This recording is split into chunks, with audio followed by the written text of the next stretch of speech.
저는 2019년에 주식을 처음으로 시작하였는데 당시 주식을 가르쳐준 사람도 없었습니다. 부모님도 주식과는 거리가 멀었고 주변에 주식을 잘하는 친구도 없었어요. 선배도 없었고요. 그냥 혼자서 부딪히면서 배웠거든요. 그래서 진짜 많이 헤맸습니다. 그때 당시 다니던 회사가 굉장히 힘들었었는데 몸도 힘들고 정신적으로도 굉장히 지쳐 있었습니다. 평생 이렇게 살다가는 진짜 망하겠구나. 빨리 탈출해야겠다. 뭔가 방법을 찾아야겠다. 라고 한 것이 바로 주식이었습니다. 그러다 이것저것 책들을 많이 읽게 됩니다. 근데 솔직히 저는 머리도 나쁘고요. 투자에 대한 감도 굉장히 나쁜 편입니다. 책을 읽어봤는데 이해도 안 되더라고요. 그때 처음에 골랐던 책이 차대리가 차트로 돈 벌었어요. 뭐 이런 거였는데 읽다 보니까 뭔가 야매 같은 거예요. 그래서 바로 덮었습니다. 제 상황에 맞는 방법들을 찾아야 했고요. 그래서 일단은 돈을 악착같이 모았죠. 여러 부업도 했고 그러면서 직접 투자도 하고 코로나 하락장도 맞아보고 몇 년간에 아무것도 안 오르는 횡보장도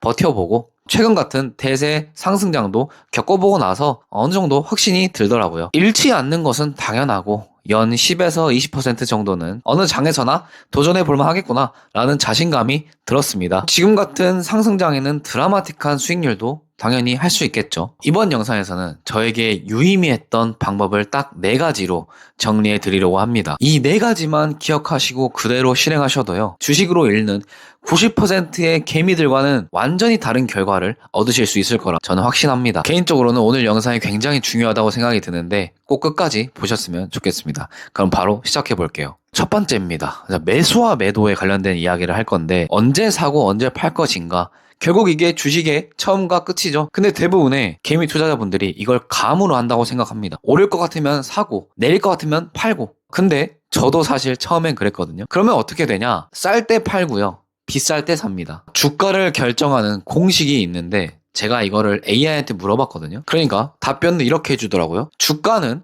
PER 곱하기 EPS라고요. 그럼 이것만 기억하시면 되겠죠. 주가는 그러면 PER을 높이던가 EPS를 높이던가 둘 중 하나니까 이 2개만 기억하면 되겠죠. EPS는 주당 순이익이라고 합니다. 쉽게 말하면 이 기업이 해당 기간 동안 얼마를 벌었는지 그걸 주식 한 주 단위로 쪼갠 거예요. 이게 기업의 실제 지표라고 볼 수 있겠죠. 자, 그 다음은 PER입니다. 주가 수익 비율이라고 하는데 말이 어려운데 그냥 기대감이라고 생각하시면 돼요. PER이 높으면 기대감이 높은 거고 PER이 낮으면 기대감이 낮은 겁니다. PER이 20이라고 하면 내가 이 사업을 할 때 현 수익 기준으로 20년은 돌려야 본전은 뽑는다 라는 말입니다. 다시 돌아와서 주가를 높이려면 EPS가 오르거나 PER이 오르거나 아니면 둘 다 오르거나 그렇게 되면 주가는 오르게 되는 거겠죠. 여기서 핵심은요. 지금 주식이 오르고 있는데 그 이유가 뭔지 파악하는 겁니다. EPS가 좋아져서 오른 건지 아니면 기대감이나 유행이 겹쳐서 PER이 올라가서 오르는 건지 이 2가지를 구분할 수 있냐 없느냐가 바로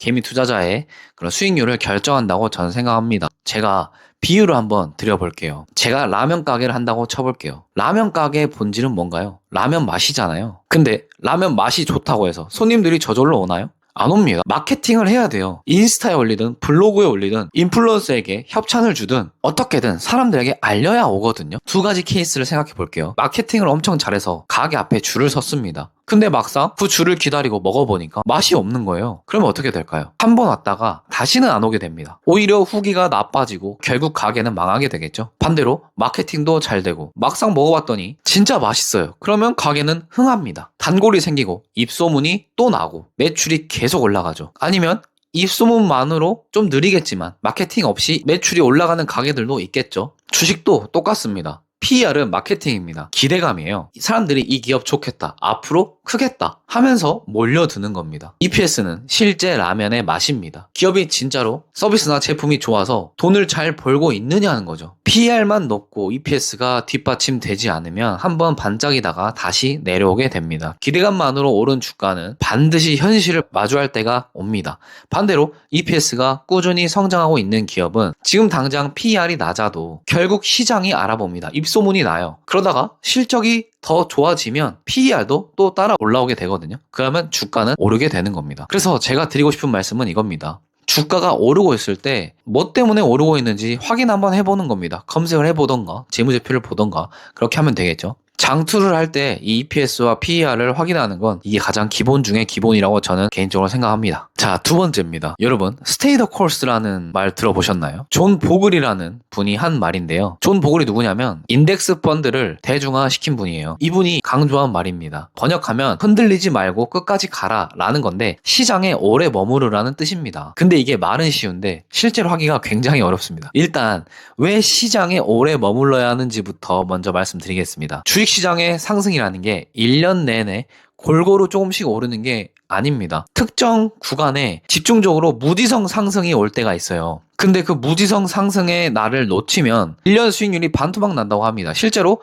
S&P 500이 통계적으로 그렇다고 합니다. 그러면 우리가 그 상승하는 기간을 미리 알 수 있을까요? 아무도 모릅니다. 그 상승이 오늘 올지 내일 올지 다음 달에 올지 1년 뒤에 올지 아무도 몰라요. 그래서 시장에 계속 머물러 있어야 된다는 겁니다. 잠깐 빠져나오는 순간 그 결정적인 날들을 놓칠 수 있다는 거예요. 그리고요, 결국 돈을 벌려면 복리를 활용해야 되는데 그 시장에 오래 머무를수록 복리라는 마법을 쓸 확률이 높아집니다. 시간이 지날수록 기하급수적으로 늘어나는 게 복리죠. 처음에 수익이 좀 더디게 느껴집니다. 근데 1년, 5년, 10년, 20년이 쌓이면 완전히 달라지게 됩니다. 여러분이 100만원, 200만원씩 S&P 500이나 나스닥 100에만 적립식으로 투자해도 은퇴할 나이가 되면 엄청난 돈을 벌 수 있다는 거는 많이들 알고 계시죠?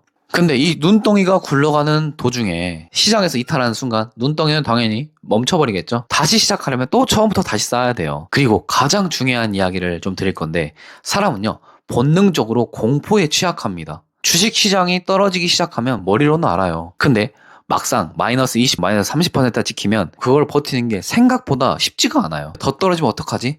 아, 손절해야겠다 하면서 결국 다 팔아버립니다. 그리고 시장이 안정되면 다시 들어오려고 하는데 그때는 이미 시장이 저점에서 한참 반등한 다음이겠죠. 반대로 수익이 5%, 10% 날 때도 버티기 힘듭니다. 결국 쌀 때 팔고 비쌀 때 사는 최악의 패턴이 반복되는 거예요. 근데 이게 인간이라는 게 마음대로 안 된다라는 겁니다. 그래서 이 stay the course라는 방법이 결국 감정적인 편향을 이기는 가장 현실적인 방법인 겁니다. 그래서 시장을 예측하려 하지 마세요. 오를 타이밍, 떨어지는 타이밍, 그게 바로 도박입니다. 그 대신 시장에 오래 머무르면서 참여하고 변화에 대응하시면 돼요. 저는 요즘에 너무 투자하기 좋다라고 생각을 하는 게 이 stay the course를 잘 지킬 수 있는 방법이 주식 모으기라는 기능이 있어요. 키움증권이나 토스증권에 있는데 매일, 매주, 매달 가격을 설정해서 소수점이라도 구매를 하는 겁니다. 그러면 여러분의 수익률은 진짜 무조건 달라질 거라고 저는 확신합니다. 자, 그 다음 세 번째입니다. 초우량주 기업에 투자해야 된다는 겁니다. 초우량주라는 말을 들으면 그냥 큰 회사, 유명한 회사 정도로 생각하실 수도 있는데 애플, 엔비디아 이런 거 사면 되는 거 아니에요? 라고 말씀하실 수도 있어요. 근데 제가 말하는 초우량주는 단순히 그냥 큰 회사가 아닙니다. 세 가지 조건을 충족한 회사들입니다. 첫 번째는 독점적 경쟁 우위를 가지고 있는 회사입니다. 해자라고 하죠. 해자는 브랜드 가치가 될 수도 있고 특허가 될 수도 있고 어떤 네트워크를 만들어 놓는 걸 수도 있죠. 우리가 검색을 할 때 구글이나 최근엔 또 AI를 많이 활용을 하죠. 그런 생태계나 사용자의 습관이 너무 강하게 자리 잡혀서 경쟁자들이 진입하기 어려운 그런 것들을 말합니다. 브랜드로 치면 코카콜라가 될 수도 있겠죠. 이런 해자가 있는 기업은요, 시간이 지날수록 더더욱 강해집니다. 두 번째는 강력한 현금 흐름입니다. 경기가 좋든 나쁘든 시장이 흔들리든 말든 꾸준히 현금을 벌어들이는 기업이어야 합니다. 이게 왜 중요하냐면 현금이 있어야 사업에 재투자도 하는 거고 배당도 줄 수도 있는 거고 자사주 매입을 할 수도 있는 거고 그런 가치들이 결국 주주에게 돌아오거든요. 현금이 없으면 이런 걸 못합니다. 경기가 나빠지면 버티기도 힘들어요. 자, 세 번째는 ROE입니다. ROE는 수익률로 생각하시면 되는데 내가